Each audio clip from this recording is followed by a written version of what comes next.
I raised my daughter to shatter glass ceilings, not to stay home and wash dishes. I spent 27 years preparing her to be a corporate warrior, a feminist icon, a woman who would make me proud by rejecting everything I'd fought against. Then she looked me in the eye at Thanksgiving dinner and said, "Mom, I'm quitting my job. I'm going to be a stay-at-home mom." I felt like she'd slapped me in the face. My name is Margaret, and this is the story of how my daughter's choice destroyed me, rebuilt me, and taught me that maybe feminism was never supposed to be about forcing women into one acceptable path. This is my confession about the day I realized I'd become exactly what I fought against. Let me paint you a picture of who I was. Who I thought I was. I marched in the 70s. I burned my bra, literally, at a protest in 1972. I fought my way through Harvard Law School when there were 12 women in a class of 200 men. I made partner at 40, which was unheard of for women back then. I raised my daughter Emily with one clear message: never depend on a man. Never sacrifice your career. Never let motherhood define you. When Emily was born in 1995, I took 6 weeks of maternity leave and then went right back to work. 60-hour weeks. Late nights at the office. I hired the best nannies money could buy because I was teaching my daughter through example that women could have it all. Every birthday, I gave her books about Ruth Bader Ginsburg, Sheryl Sandberg, Hillary Clinton. We watched movies about powerful women. I enrolled her in competitive sports, STEM camps, leadership programs. I was molding her into the woman I knew she could become. She was brilliant. Absolutely brilliant. Graduated top of her class from Northwestern. Got hired at a prestigious consulting firm in Chicago at 23. By 26, she was making 6 figures, traveling internationally, exactly on track to become the powerhouse I'd raised her to be. I bragged about her constantly. At firm parties, at women's networking events, to my friends. "Emily's crushing it in consulting," I'd say. "She's everything we fought for, financially independent, ambitious, refusing to let relationships slow her down." When she met Tyler at 27, I approved cautiously. He was a software engineer, successful enough, seemed supportive of her career. They married when she was 29, and I gave a speech at the wedding about partnership and equality. "Never let marriage dim your light," I told her in front of 200 guests. "Your grandmother gave up everything for my father. I refuse to make that mistake. And you won't either." Emily smiled at me from the head table. I thought we understood each other perfectly. I had no idea what was coming. Thanksgiving 2023. Emily was 31, 6 months pregnant with my first grandchild. The whole family gathered at my house in Connecticut: my husband Robert, Emily, Tyler, my son Marcus and his wife. We were finishing dessert when Emily cleared her throat. "Mom, Dad, everyone, Tyler and I have some news beyond the baby." I smiled, expecting maybe they'd bought a house or she'd gotten a promotion.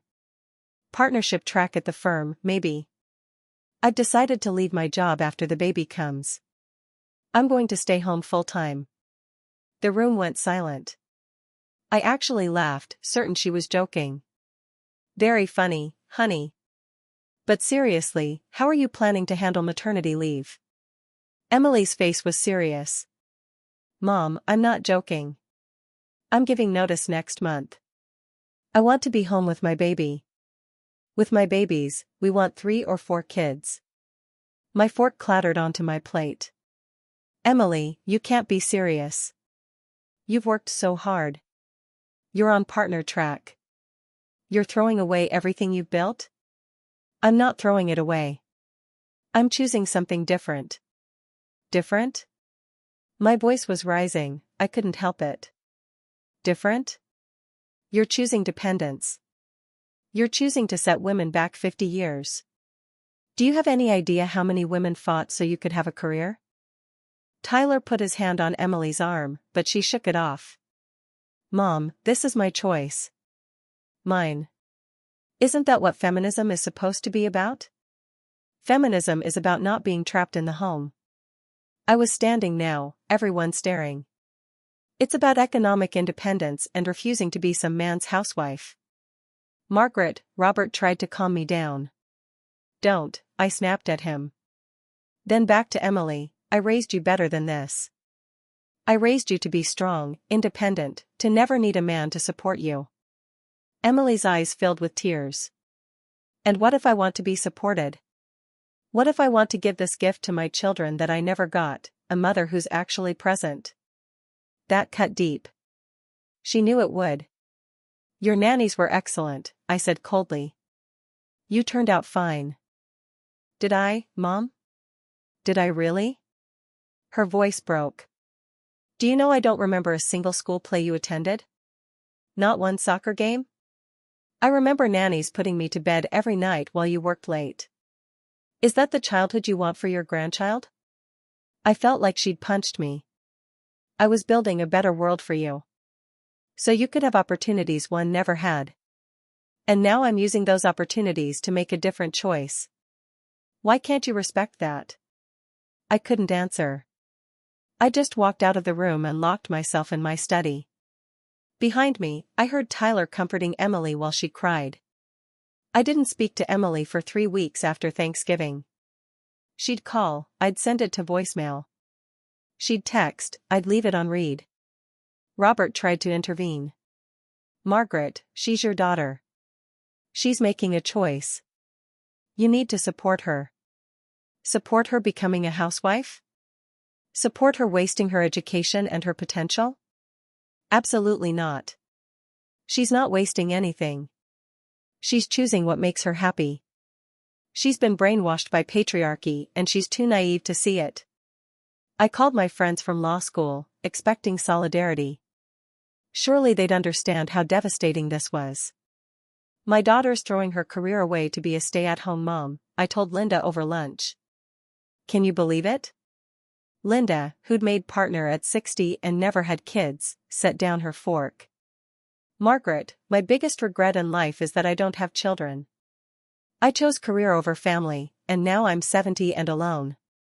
If your daughter wants to be a mother, maybe listen to her. I felt betrayed. You're supposed to be on my side. I am on your side. I'm telling you that maybe there isn't just one right way to be a woman. I left lunch early. I tried talking to my sister, who'd been a stay-at-home mom to 4 kids. Can you believe Emily's making this choice? I asked her. Good for her, my sister said simply. I loved staying home with my kids. Best years of my life. You wasted your potential. Did I? She looked at me with something like pity. Margaret, I have 4 successful, happy children who actually call me. Who actually want to spend time with me. You have 2 kids who barely tolerate you. Who won? Really? I hung up on her. Christmas came. Emily invited us over. I refused to go, sent a card with money instead. Robert went without me. Came back angry. She's 7 months pregnant, Margaret. She's your only daughter. What the hell is wrong with you? What's wrong with me? What's wrong with her? She's betraying everything I taught her. Or maybe you taught her the wrong things. That was the first time Robert had ever really challenged me about my parenting. We slept in separate rooms that night. February 14th, Valentine's Day. Robert's phone rang at 3 in the morning. Tyler's voice, shaking, she's in labor. We're at Northwestern Memorial. Robert was up and dressed in 5 minutes. He looked at me in bed. Are you coming? Pride Ward with love. Pride 1. Tell her to call me when the baby's born. He left without another word. I laid there in the dark, trying to convince myself I was making a point. Standing on principle. That someone had to show Emily her choice was wrong. Robert didn't come home. He sent texts updating me, difficult labor. She's struggling. Asking for you. I didn't go. At 2:47 p.m., another text, baby girl. 7 pounds 3 ounces. Olivia Margaret. They named her after you. Emily's crying asking where you are. I stared at that text for 20 minutes. My granddaughter. Named after me. And I wasn't there because I was too proud to accept my daughter's choices. I finally drove to the hospital at 5 p.m., walked into that room, and saw Emily holding this tiny pink bundle. She looked exhausted, hair matted, still in a hospital gown. But her face when she saw me. "Mom," she whispered. "You came." I burst into tears. 3 months of stubbornness and anger melted away when I held my granddaughter. This perfect little creature, named Margaret, who wouldn't know or care about my feminist principles. She'd just want her grandmother's love. "I'm sorry," I said. "Emily, I'm so sorry." "I know, Mom." She was crying too. "I know. But I didn't know. Not yet. I still thought I was right and she was wrong. I was apologizing for the fight, not for my beliefs. That would come later. Emily quit her job in March. I bit my tongue but made my disapproval obvious in 1,000 small ways. "Are you sure about this?" I'd ask every visit. "Don't you miss working? Tyler's okay with supporting you completely? What if something happens to him? What's your backup plan?" Emily would just smile sadly and change the subject. Then I started actually watching her. Really watching. She threw herself into motherhood with the same intensity she'd brought to consulting. She researched sleep training methods, optimal feeding schedules, child development theories. She organized the house with the efficiency of a corporate project. She meal planned, budgeted, created systems and routines. But more than that, she was happy. Genuinely, radiantly happy in a way I'd never seen her during her consulting years. I came over one Tuesday afternoon. Emily was on the floor in sweatpants, no makeup, hair in a messy bun, playing with 6-month-old Olivia. She was singing this silly song about toes, and Olivia was giggling hysterically. Emily looked up at me with pure joy. "Mom, watch this, she's learning to clap." I watched my Harvard-educated, 6-figure-earning daughter celebrate her baby learning to clap with more enthusiasm than she'd ever shown about closing a major consulting deal. "Are you happy?" I asked quietly. "Mom," she said, still smiling at Olivia, "I've never been happier in my entire life." Those years in consulting? I was successful. I was respected. But I was miserable. Every morning I'd wake up with dread. Now I wake up excited. Is this what I expected? No. But it's what I needed. I went home and cried for 3 hours because I realized I'd never once been that happy.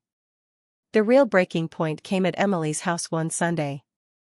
Tyler was there, working on his laptop at the kitchen table while Emily made dinner. I watched him type for a moment, then glance at Emily with this look of pure adoration and gratitude. She caught his eye, smiled, and there was this intimacy between them that made me feel like I was intruding. "Thank you," he said quietly, just to her. "For what?" "For giving our daughter this. For being here. I know what you gave up." "I didn't give anything up," Emily said. "I gained everything." They kissed, soft and brief, then went back to their tasks.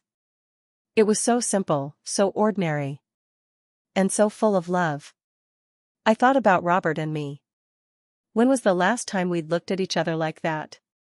When was the last time we'd thanked each other for anything beyond passing the salt? I thought about my career. All those late nights, all those won cases, all those feminist victories. And I was 70 now, retiring next year, with what? A legacy of successful cases and a family that barely tolerated me? I thought about Emily as a child. Linda was right, I'd missed everything. I didn't know which teachers she'd loved or which friends had hurt her. I didn't know her favorite bedtime story because I'd never been there to read it. I'd sacrificed my family on the altar of feminist principles. I'd raised my daughter to be successful rather than happy. And now she'd found happiness by rejecting everything I'd taught her. The truth hit me like a freight train, I was wrong. About everything. I asked Emily to have lunch with me. Just us. I took her to the restaurant where we'd celebrated her college graduation, where I'd given her a speech about conquering the corporate world. "Emily," I started, my voice shaking, "I need to apologize. Really apologize, not just for the fight but for everything." She waited, Olivia sleeping in the carrier beside her. "I spent your entire childhood teaching you that your worth was tied to your career. That being a mother wasn't enough. That traditional choices were betrayals of feminism. And I was wrong." Tears were falling now. "I missed your childhood because I was so obsessed with proving women could do everything men could do. I sacrificed you to make a point. And now you're making different choices, better choices, and instead of celebrating that you're happy, I've been punishing you for not following my path." "Mom. Let me finish. I watch you with Olivia, and I see something I never gave you. Presence. Joy. Patience. You're the mother I should have been. And instead of being proud, I was bitter because you succeeded in a way I never did. You figured out what actually matters." Emily was crying now too. "Mom, you gave me so much. My education, my independence, my ability to make choices. But I never gave you permission to choose differently than I did. That's not feminism, honey. That's control. Real feminism is supporting women's choices, even when those choices look traditional."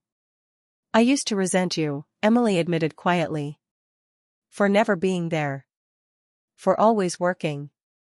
But then I realized, you were doing what you thought was right. You were breaking barriers so I'd have opportunities. I'm only able to make this choice because you made yours. I get to stay home because you fought so I'd have that option. You're more generous than I deserve. You're my mom. I love you. Even when you drive me crazy." We held hands across the table and cried together, finally understanding each other. I'm 70 years old, and I'm learning that maybe I got feminism wrong. I thought feminism meant women had to reject traditional roles. But real feminism means women get to choose their roles without judgment. I thought success meant corner offices and six-figure salaries. But I've learned success might also mean being fully present for bedtime stories and first words. I thought I was empowering my daughter. But I was actually trying to control her, just in a different way than the patriarchy I'd fought against.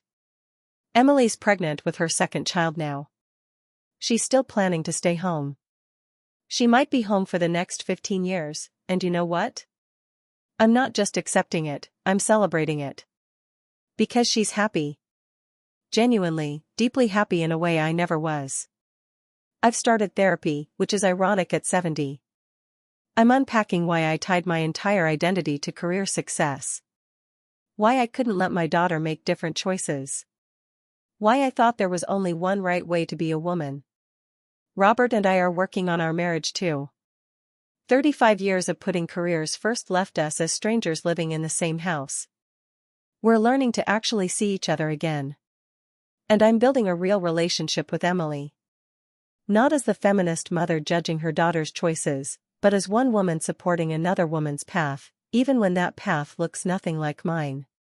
If you're a mother raising daughters, please hear this, give them the freedom to choose differently than you did. If you're a daughter whose choices disappoint your mother, I'm sorry. Sometimes we get so invested in our own revolutions that we forget the revolution was supposed to be about freedom, not conformity to a new standard. If you're a feminist who believes there's only one right way to be a woman, I'm asking you to reconsider. We fought for choice. That means all choices, including traditional ones.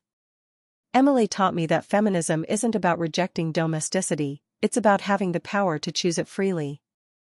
She chose motherhood from a position of strength, education, and options. That's more feminist than anything I ever did.